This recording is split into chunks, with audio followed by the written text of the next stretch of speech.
দিন যতই যাচ্ছে ততই হারিয়ে যেতে বসেছে খড়ের তৈরি ঘরের চিত্র। একসময় দেশের প্রতিটি গ্রামে বা মহল্লায় সেই চিরচেনা খড়ের ছাউনির ঘরের প্রচলন ছিল, যার দেখা মিলত মুক্তিযুদ্ধ পরবর্তী সময় থেকে ৯০-এর দশক পর্যন্ত। আধুনিকতার ছোঁয়ায় গ্রাম বাংলার ঐতিহ্য খড়ের ছাউনির ঘর কালের বিবর্তনে প্রায় বিলুপ্তির পথে। এ ঘর তৈরিতে লাগে না কোনো ইঞ্জিনিয়ার, শুধু দরকার গ্রামের অভিজ্ঞ খড়ের তৈরি ঘরের কারিগর।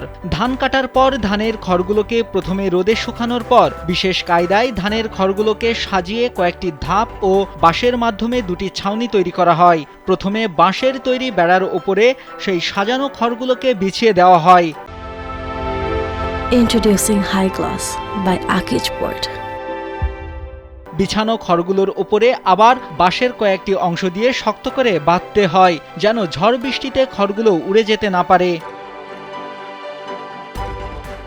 শহরের রঙিন বাতি আর চাকচিক্যের মধ্যে যখন কোটি কোটি মানুষের বসবাস, ঠিক সেই সময়ে পুরনো ঐতিহ্য ও বাপদাদার স্মৃতিকে আগলে রাখতে ৭০-৮০ দশকের খড়ের ঘরেই জীবনযাপন করছেন পঞ্চগড়ের অটোয়ারী উপজেলার ধামর ইউনিয়নের রাজাগাঁও গ্রামের বেশ কয়েকটি পরিবার।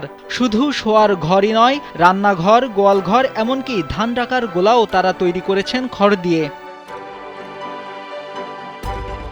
অর্থবিত্ত, ধনসম্পদ ও আবাদি জমি জমা থাকা সত্ত্বেও তারা তৈরি করতে চান না পাকা দালান অথবা আধা পাকা টিনশেডের ঘর, কারণ তারা চায় পুরনো ঐতিহ্য ও বাপদাদার রেখে যাওয়া খড়ের ঘরগুলো এভাবেই স্মৃতি হিসেবে রয়ে যাক যুগের পর যুগ। আমার বাপ দাদার আমল থেকেই থাকে, আর এই ঘর আমার থাকতে ভালো, ঠান্ডার সময় গরম করে আর গরমের সময় ঠান্ডা করে, আর সবসময়ের জন্য ভালোই দেখে আর কি।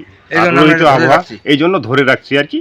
আর এটা মানে ব্যবহার করতে খুব ভালো। আমার বুড়া বুড়ির আমল থেকে আমরা দেখছি এবং আমরাও আমার জীবন পর্যন্ত আমরাও দেখছি, এবং আমরা এই ঘর থাকি এবং এই ঘর আমরাও ধরে রাখছি। অথচ পাকা ঘরের থেকে ঘরের খরচ কিন্তু বেশি, তবুও আমরা ধরে রাখছি এই ঘর।